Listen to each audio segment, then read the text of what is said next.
Da almeno 2 mesi siamo bombardati tutti i giorni sulla stampa nazionale, sui media, gli aggiornamenti dei continui salvataggi degli sbarchi di migranti con i centri, gli hotspot del sud che sono allo stremo.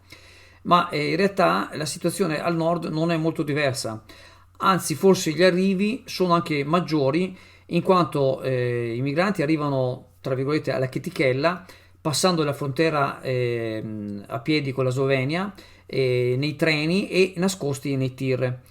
Si notano meno in quanto, a differenza della maggior parte di quelli che sbarcano al sud, sono diciamo di carnagione chiara, sono praticamente bengalesi, afghani, pakistani e siriani.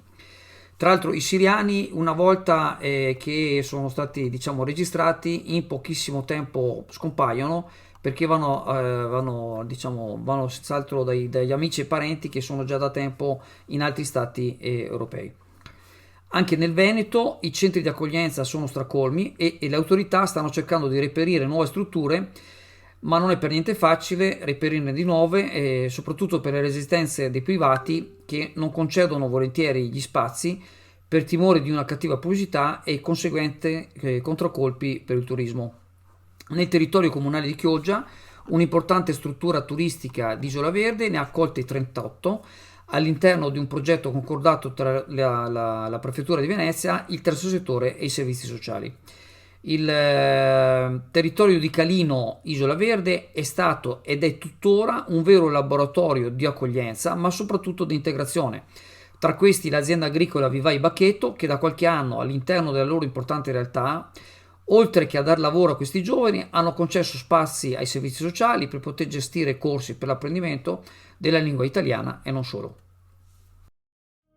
SD Auto informa della novità per il 2023, la revisione dei carrelli in sede. Si effettuano revisioni in sede dei rimorchi di massa complessiva non superiore ai 3.500 kg, 01 e 02, di carrelli per imbarcazioni, per moto, per auto, roulotte, trailer per il trasporto cavalli, carrelli tenda, carrelli trasporto animali e tutti i carrelli di massa complessiva non superiore ai 3.500 kg. Potete contattare SD Auto per qualsiasi informazione o chiarimento.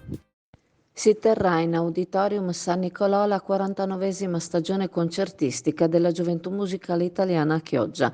Si tratta di una realtà da valorizzare che in Chioggia vede una delle sue sedi più storiche.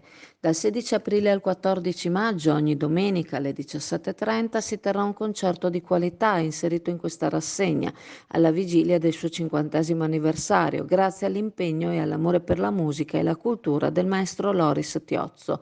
L'apertura della stagione sarà domenica 16 aprile, si esibirà sul palco il quintetto Dottoni, le Brasseurs Quintet, con un concerto intitolato American Story, interamente dedicato al mondo della musica americana e ai suoi più importanti compositori.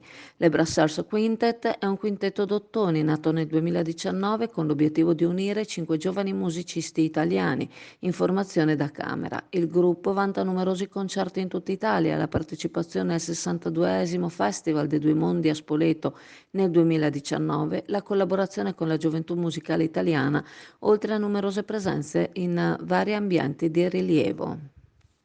Nel gruppo un chioggiotto, Dario Tarozzo, che ha mosso i suoi primi passi nella banda cittadina come le sorelle, tutti ora musicisti professionisti.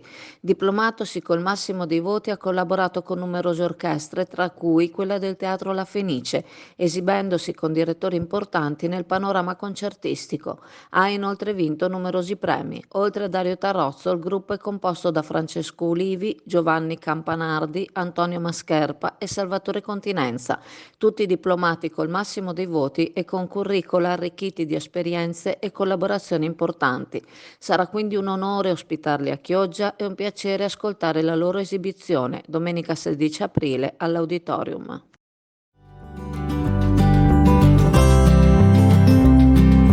Vi presento in questo caso Gonzaga Food, che è un laboratorio artigianale di Mantova, tutta produzione artigianale di altissima qualità. Questi abbiamo una serie di biscotteria, quindi andiamo dai baci di dama, piuttosto che i nostri meravigliosi tartufi al rum. I tartufi al rum sono aromatizzati al rum, quindi la parte alcolica non c'è, quindi vanno benissimo anche per ragazzi o bambini, sono dei dolcetti al cioccolato veramente molto squisiti. Questa mattina è stata inaugurata la connessione della Pedemontana con la 27, un passo importante che permette che il percorso possa andare a regime, ha dichiarato il presidente della Regione Veneto Luca Zaia. Saranno decine i comuni che potranno utilizzare questa arteria che tocca importanti aree produttive e che potrà aiutare l'economia del territorio. Presente all'inaugurazione il ministro alle infrastrutture e trasporti Salvini. L'opera ora è completa al 97%, è costata 2 miliardi e 258 milioni di euro, permetterà un abbattimento dei tempi di percorrenza quasi dimezzandoli. Ha 2 corsie per ogni senso di marcia, le barriere antirumore l'accompagnano per circa 2650 metri e sono 8550 gli elementi vegetali a mitigazione dell'intervento. Befed, il pub di successo tutto italiano, dove trovi l'inimitabile galletto da mangiare con le mani, accompagnandolo con la tipica birra artigianale. Il galletto è sano, genuino ed eccellente, garantito da filiera controllata Valle Spluga e la birra artigianale nasce dall'esperienza di maestri birrai Befed. Befed, presso il parco commerciale Clodì per giovani e famiglie, un posto dove puoi sentirti come a casa tua. Il significato di questo passaggio di oggi innanzitutto? È fondamentale anche perché questa è la 6ª apertura, ma è unica nel suo genere perché è l'innesto sulla 27, quindi il rango di questa autostrada passa da traffico locale a traffico di attraversamento con tutti i vantaggi che ne avremo. Ricordo anche che dall'inizio con tutte le aperture si è triplicato il traffico e abbiamo avuto la giornata di punta il 10 marzo del 2023 con 33.000 veicoli. Quindi anche il traffico locale, diciamo, sta imparando a usare questa arteria? Decisamente sì, poi è la storia un po' di tutte le infrastrutture, considerate che nel nostro piano abbiamo previsto 9 anni di fase, diciamo, di avvio fino a raggiungere il break-even al 9º anno, ed è un po' la storia di tutte le infrastrutture. Si inizia a conoscerle, si inizia a capire che, ad esempio, faccio un esempio, il Pordenone Bassano oggi vale circa 1 ora e 5 minuti, ma potrei anche dire che il Portogruaro Vicenza vale 1 ora e 20, il che vuol dire che in 1 ora e 20 i camion dalla 4 possono deviare sulla 28 a Portogruaro, entrare nella 27, prendere la Pedemontana e in 1 ora e 20 sono praticamente a Vicenza. Il traffico può voler dire anche poter abbassare in futuro i pedaggi? Esatto. Ma il tema dei pedaggi è un tema che noi affronteremo di sicuro. Certo che oggi i flussi di traffico ci fanno ben sperare. Poi considerate che non condivido l'idea di chi continua magari a fare polemiche inutili. Questa infrastruttura è tra quelle nuove autostrade italiane che ha il pedaggio più basso, perché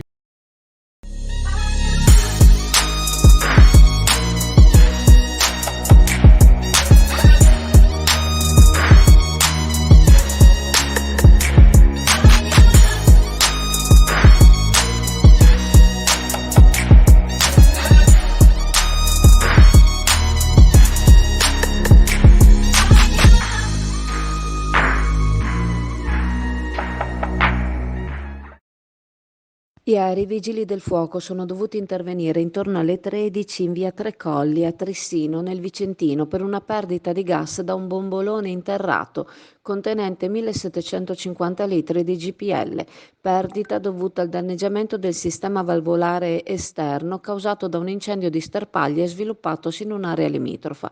Intervenute le squadre di Vicenza con un'autopompa e un'autobotte, le quali, dopo aver constatato che non era possibile intercettare la perdita, hanno utilizzato acqua nebulizzata per disperdere il gas, in attesa del nucleo regionale NBCR, nucleare biologico, chimico e radiologico di Mestre, che ha bruciato in torcia il gas e messo in sicurezza l'area.